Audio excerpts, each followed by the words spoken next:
Prison Chronicles is proudly brought to you by the Eacombe Brewing Company. Eacombe Brewers is a locally owned craft brewery based in Hornsby, New South Wales.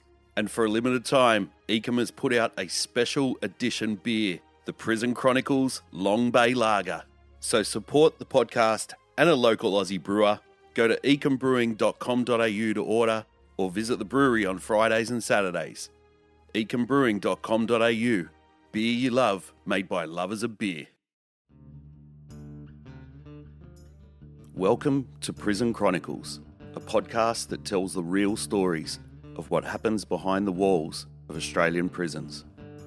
My name is Sid, and for nearly 20 years, I was a prison officer within the New South Wales prison system.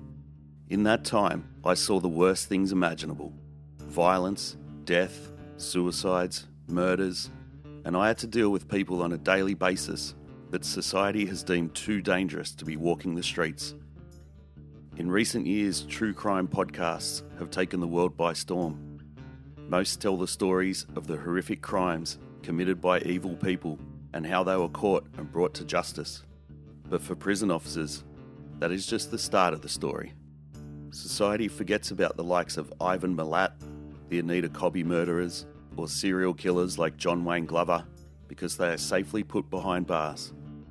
But that is where our story begins. Those people cannot be forgotten by prison officers. We deal with them every day, often for the rest of their lives. It can be argued that the oldest profession in Australia is that of the prison officer. But to this day, little is known about what happens when inmates are put in jail and what life is like behind those walls. Most prison officers are reluctant to tell their stories to anyone but close friends and family. Until now. I was able to interview dozens of past prison officers and give them a platform to share their previously untold stories, living and working behind the walls of a prison. There are gruesome stories, but also funny and surprisingly uplifting tales that have never been shared before. So be prepared, it's going to be a wild ride. Welcome to Prison Chronicles, Episode 1. Nothing can prepare you for a job working in a prison. Your first day walking the yards and the landings of a jail is an eye-opening experience. This is not a job that most people can do. The prison population in New South Wales currently sits at about 13,000 inmates, scattered over 36 different prisons across the state. Over a third of the inmate population are remand prisoners who are in custody waiting to be sentenced by a court. The 5 main offences that people have committed to be incarcerated are acts intended to cause injury, sexual assault, drug offences, robbery and murder. According to an Australian government study, 33% of inmates have an education level of Year 9 or below. 75% have drug dependency issues. 21% reported that they had a history of self-harm. More than half had a history of mental illness. And 48% of people being released from prison expected to be homeless the day of their release. Needless to say, prison officers have their work cut out for them in dealing with inmates with a range of mental, social, and behavioural issues and backgrounds. This episode will tell the stories of what life is like working behind the walls of New South Wales prisons through the eyes of those that have been there. My name is George Reid. I retired from the New South Wales Corrective Services as a Senior Assistant Superintendent after serving 43 years. I never expected to stay in the job that long. It was supposed to be a stopgap job before something better came along. But much like most other prison officers, once you join the service, not many people leave. You have to have a certain temperament to do this job. Some people think that we're all a bit mad. In my time, I have seen so much violence, death, but also love. For all the terrifying moments I've experienced, the one thing that probably kept me in the job for so long was that it was like working in an eternal comedy sketch. If you don't have a wicked sense of humour, if you can't laugh at yourself or see the funny side of things, this certainly is not the job for you. But we took a career of being sort of enforcement officers in the prisons. They took careers of being villains. You know, as somebody once said to me, you're dealing with the same guys that you would meet in the pub. Only difference is most of the time they're sober. Yeah, when you got into the jail, I found it was Rafferty's rules. They tried to make out that you had a bit of control and a bit of power.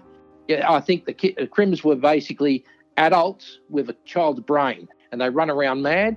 It's just like a big schoolyard, you know what I mean? It's just like a schoolyard. If you take all of the bullies out of every school that ever there is and you put them all into one place, maybe chuck in a few of the weeds that, the ones that always got picked on, you put them all in one great big schoolyard together. That's what it's like. Because it's crazy absurd.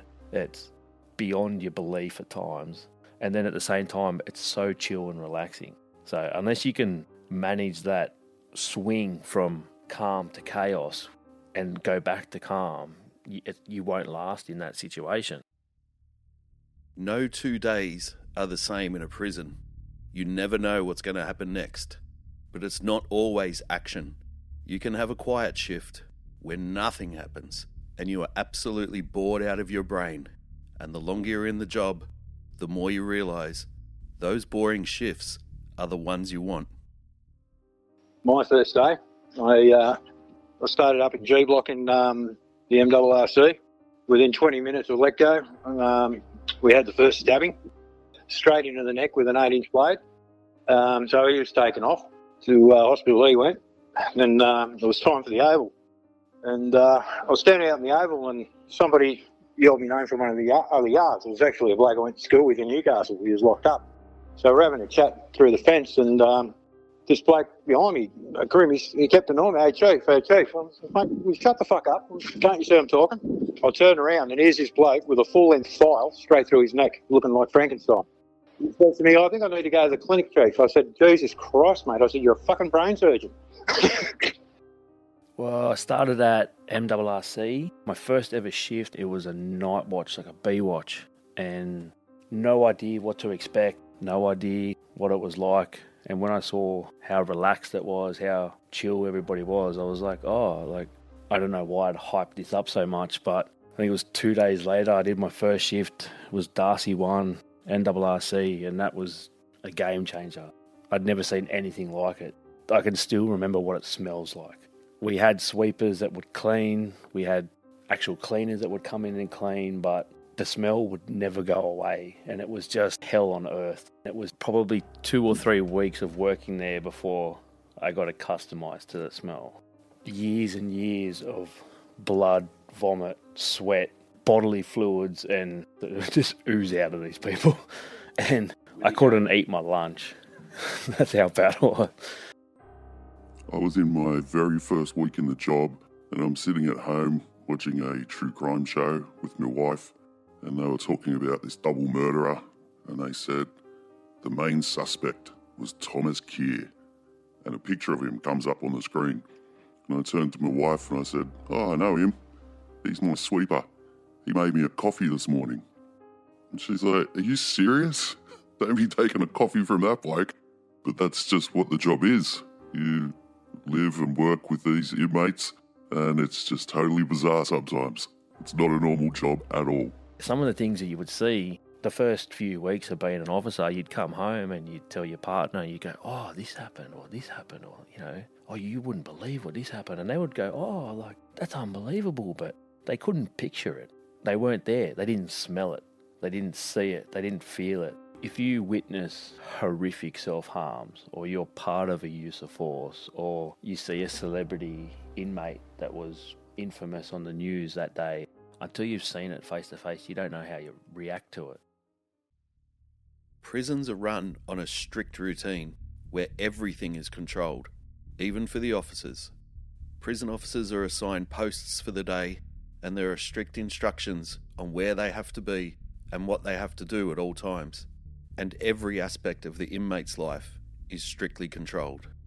They are given their breakfast, which is a small carton of milk, tea and coffee sachets, and a small bag of cereal that they eat in their cell.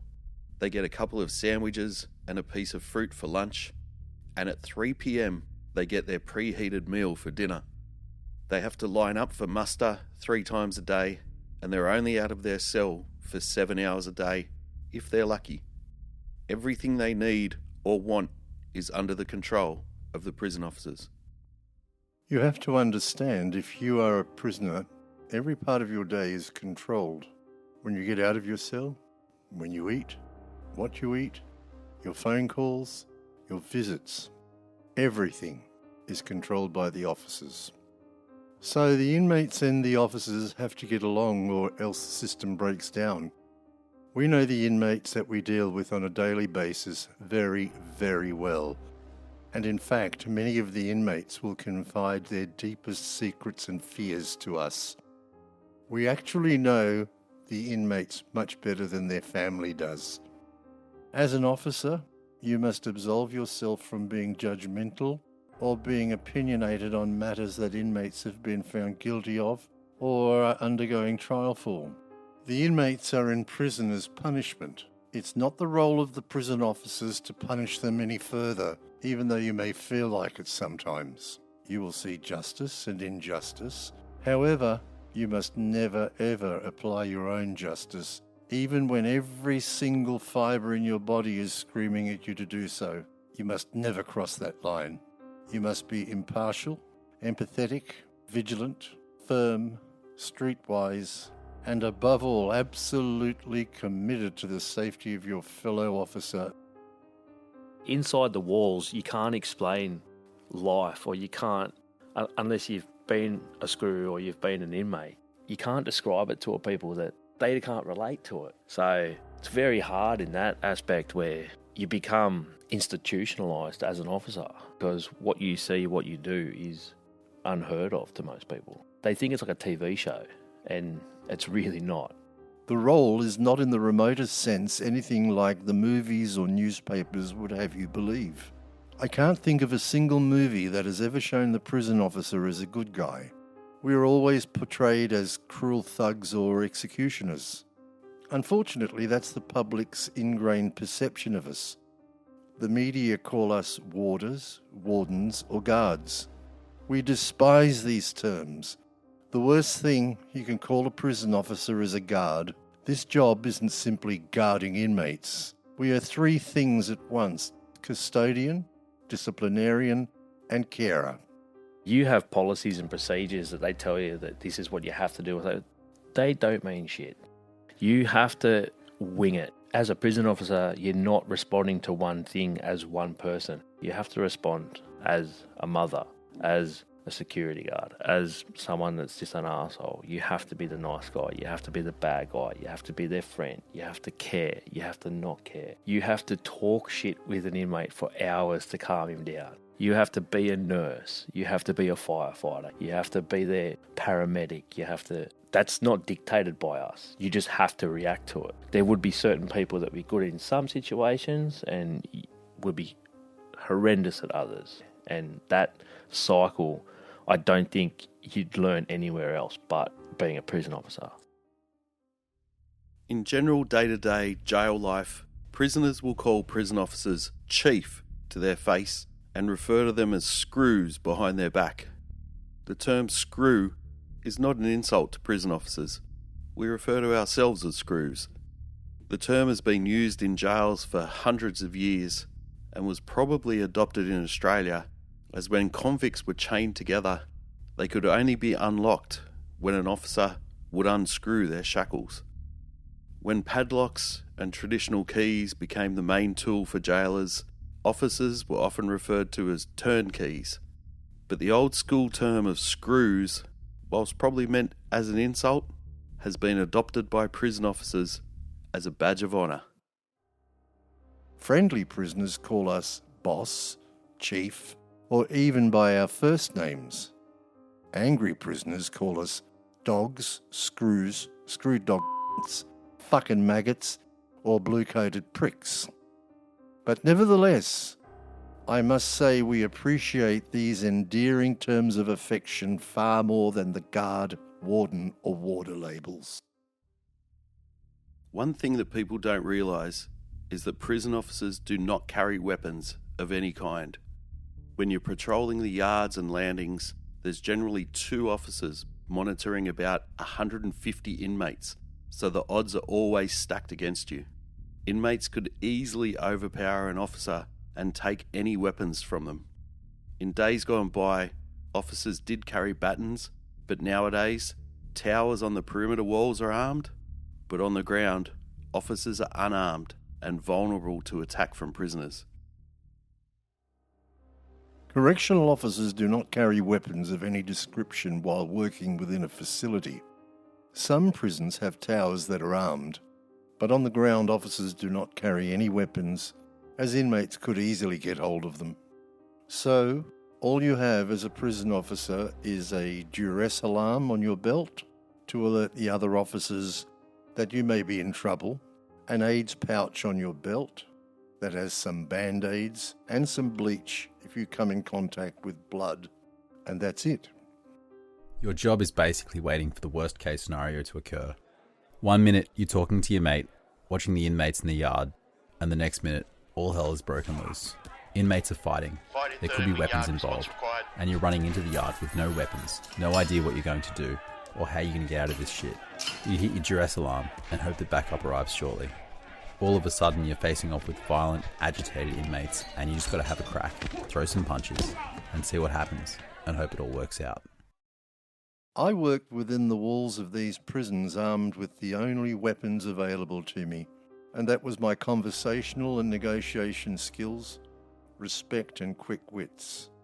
I've been in many challenging and uncomfortable situations and seen so much violence and so many bodies that I've genuinely lost count. I mean, unless you've been inside of these jails and seen some of the things that we've seen, you would never believe it. In Alcatraz prison in San Francisco, there's a plaque on the wall as part of the tour, and it reads, "The role of the prison officer can be summed up by hours of boredom interrupted by moments of terror, and I've never seen a more accurate description of what this job is." The career of any prison officer, in general, is probably best described as, for 99% of the time, as boring, mundane, and mind-numbingly routine. The remaining 1% could easily be terrifying, violent, and possibly life-threatening. You can expect to be abused, spat on, punched, bitten, and kicked, and be expected to perform unrecognised heroics in the execution of your duties. You can also expect you and your family's lives to come under threat during your career.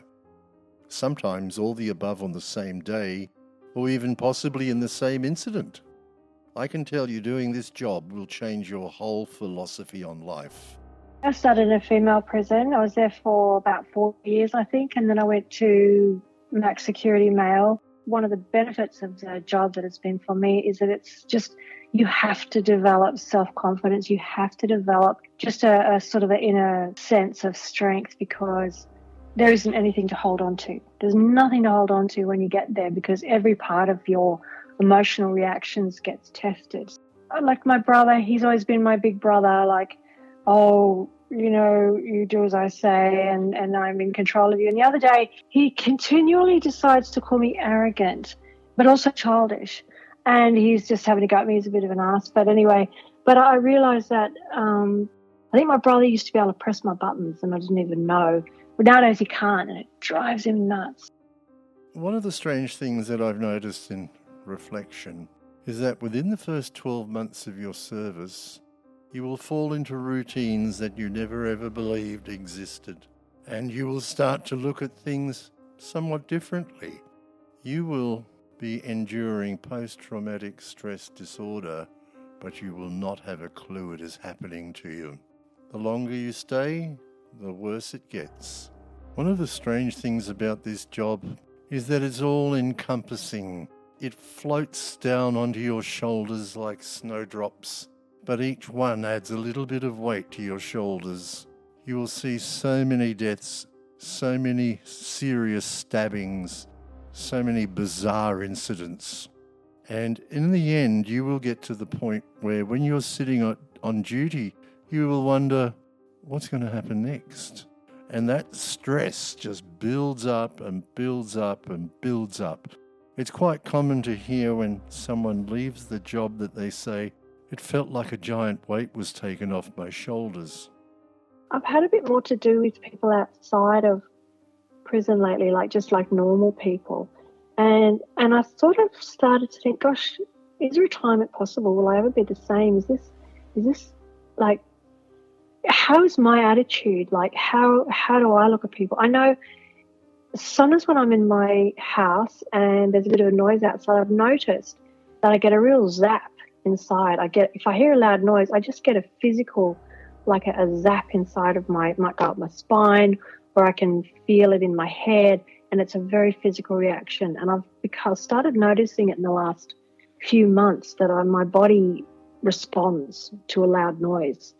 And it's that hypervigilance that you develop in the first year, I would say. I think it's in the first year that you realise, I watch new officers come in and you'll call and say, "Can you do this? It's really important." And they go, yeah, sure. And then they sit there for probably 5 minutes, but you want it done in 30 seconds. And you're looking at them going, what is wrong with this person? And they don't understand that this is what needs to be done, and it needs to be done now. And but so they haven't quite developed, what I've developed, and I good on them, I suppose. But you have to. Only around 1% of every reported crime in Australia results in an offender being found guilty and serving a term in prison. So the prisons generally hold the worst of the worst criminals. But even in jail, there is a hierarchy of offences. If you're a rapist, you will be judged by other inmates and dealt with by them through their own justice system. If your case has made the nightly news, you will have a target on your back. If inmates know that you have money on the outside, you will be stood over on the inside. And if you're a convicted pedophile or a rock spider in prison jargon, you are the lowest of the low, and you are forever looking over your shoulder, because even the hardest crims have some sort of moral compass. A prison is a community, and a very ugly, volatile and dangerous one at that. There are 3 sets of laws in a prison: those of the land, those of the department, and those of the jungle. There are fathers, sons, daughters, wives and uncles employed as correctional officers. And on the other side of the coin, fathers, sons, daughters, wives and uncles imprisoned. People often ask, what are the prisoners like? Well, they have loves, hates, worries, kids and bills, the same as you and me. The truth is, they are just everyday people who took a chance for whatever reason, committed a crime and were caught. A lot of these kids in jail shouldn't be in jail. They're fucking drug addicted, selling their asses for a fix. In general, the majority of prisoners are people who lost before they were born. Only about 1,500 of the state's prisoner population are without doubt extremely dangerous people. The remaining 13 or 14,000 are a mix of dumb, drug-addicted, unlucky, or greedy individuals who will repeatedly flow in and out of the prison with alarming regularity.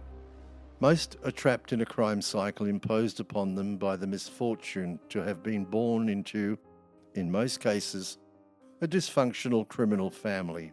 A percentage are mentally ill either by birth or through substance abuse. We have had inmates that are entrepreneurs, Olympic champions, magistrates, bankers, and even a minister for corrections. And of course the insane and the losers, all held behind the walls at some time. However, irrespective of who or what they were before imprisonment, when they enter the prison world they will have to adapt and submit to the law of the jungle. In the 1980s, the New South Wales government commissioned the Richmond Report that looked into the welfare of mental health patients around the state. It was intended that the report would improve on the state-run mental health facilities that looked after the mentally ill in society. But in reality, out of this report came a policy by the state government of de-institutionalisation, meaning that mental health care for individuals that was controlled by the state would be turned over to community care facilities. Many state-run mental health hospitals were closed down, and privately funded care services were to take over. The unintended consequences of this government policy was that many individuals found themselves without the care they needed, and instead of ending up in a mental health hospital, many ended up committing crimes, being arrested, and sent to jail. Not everyone who finds himself or herself imprisoned is unhappy about it. We have many people who find safety, shelter, and friends within the prison walls. For some, it's the first time they have a room or a bed to themselves, and it's a much better option than sleeping rough on the streets. Some prisoners, upon release, will immediately commit another crime, knowing they will be put back within the system. In short, doing a life sentence by instalments. We had a crim called Stephen the dog. He was just a poor guy that just didn't cope. He'd had a rough upbringing, and the outside world to him wasn't natural. Jail was natural to Stephen. Stephen, when he was young, his father was a violent drunk, and he used to come home at night and he'd flog all the kids. The only person that didn't get flogged, or the only thing that didn't get flogged, was a dog. So Stephen decided in his own mind he would become a dog so that he wouldn't get flogged by the father. He just got down on his hands and knees and barked and bit people on the ankles. And I remember the first time I ever saw him was in the OBS, 1976, when I joined the job. And we went in there like all supernumeraries. And while we're walking around, Stephen gets on his hands and knees and starts biting people on the ankles and barked. And of course, we thought it was very funny, but not knowing Stephen, we didn't know the situation. When I was a senior in the MRC, I was in charge of the programs unit. And Stephen always wanted to work. He didn't care what he did, he wanted to work. In any case, I gave him a job, and he'd never stopped from the moment he got out of his cell in the morning till the evening. So a few years later, Stephen had moved on to other jails, and he'd been released. And I was a jail recorder at Darlinghurst. My office was on the corner of Darlinghurst Road and Oxford Street. And one winter's morning, I saw Stephen, and he's absolutely wet through. He's got a pair of shorts and a T-shirt on. And Stephen looked up and he saw me. And I said to him, do you want a cup of coffee? And he said, oh, yes, please, Mr. Easton. And he always used to say I was the best prison officer he'd ever come across. So I got him a cup of coffee and I gave him half a dozen biscuits, and off he went down Darlinghurst Road. So this happened a couple of times, and then I didn't see him for about 3 months. And this particular day, he knocks on the side of the window of my office, and he was crying. And he said, Mr. Easton, Mr. Easton. And I said, what's wrong, Stephen? He said, get the police for me. I said, why? He said, I've just committed an armed robbery. So I got the police, and he was arrested. But Stephen couldn't cope with the outside world. Stephen's, he goes to court at Darlinghurst, and the judge sentenced him to 6 months. And he said to the judge, it looks like I've got to go out and do a murder so I can stay in jail. And I mean, this was his life, See, I mean, they're getting 3 meals a day. They've got a bed. They've got clean clothes. Like I said, when I saw Stephen outside of Darlinghurst Court, he had a pair of shorts on, a T-shirt. He was absolutely wet through because it had been pouring down with rain. So anything has got to be better than that. Well, another one is Piggy. He came from a very good, rich family, but couldn't adapt to that sort of life that he'd been brought up in. And he became a crim. Piggy was in the MRC when I was there. I got the inmates to paint all the cells. I'd had a couple of days off, and I went back and I went to Piggy's cell, and there was food and everything all over the walls. Piggy, if he found someone hadn't eaten anything, Piggy would just eat it, He was obese. They just don't cope with the situation that they're left with, Ah, Piggy. It was rumoured that he was the sole heir to a coffee and tea empire. Piggy was one of the most challenging inmates to manage. Initially, he was in prison for having sex with his mother's terriers. Over the years, he has become legendary or infamous. Take your pick at the labels. The reason he acquired the nickname Piggy was that the Emu Plains Correctional Centre supplied the metropolitan prisons with eggs, meat and dairy products, and they had a piggery. Piggy was caught having an intimate fling with one of the Emu Plains sows, resulting in the department having to slaughter and dispose of all the sows. All the crims and officers began calling him Piggy. When Piggy was at Emu Plains on another sentence, he was charged with having sex with the hens, which resulted in the department having to slaughter all the hens as no one knew which of the hens Piggy had assaulted. After Piggy had his erotic affair with the hens, officers used to leave eggs in Piggy's cell with notes saying that his girlfriend had given birth, which always fell on deaf ears as Piggy in his madness was totally oblivious to the obscenity of his behaviour. Piggy was the only inmate I've ever known to be allowed to keep in his cell a teddy bear. One day someone decapitated it, which caused mayhem until the two-part teddy was rushed to the textile shop and crudely sewn back together by way of using a leather bootlace, crudely zigzag stitched around its neck, having the effect of making the bear look like a Frankenstein teddy bear monster. Piggy was extremely difficult to manage. For a start, he was enormous, horrendously obese.